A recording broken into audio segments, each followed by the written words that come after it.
అఖిల భారత కాంగ్రెస్ పార్టీ పిలుపు మేరకు జై బాపు జై భీమ్ జై సంవిధాన్ కార్యక్రమంలో భాగంగా సిద్దిపేట నియోజకవర్గం నంగనూరు మండలంలో నారాయణపల్లి గ్రామంలో ఈరోజు పాదయాత్ర ప్రారంభించడం జరిగింది. ఈ యొక్క ముఖ్య ఉద్దేశం ఏదైతే కేంద్ర ప్రభుత్వం ఉన్నదో భారతీయ జనతా పార్టీ రాజ్యాంగాన్ని అవమానపరుస్తూ మరియు మహాత్మా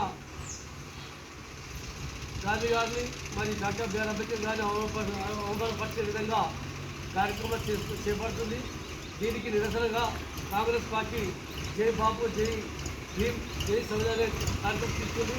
ఈ యొక్క కార్యక్రమం ద్వారా ప్రతి విలేజ్ పాదయాత్ర చేస్తూ ఉంటూ ప్రజలకు వివరిస్తూ ఈ యొక్క కార్యక్రమం ప్రారంభించడం జరిగింది.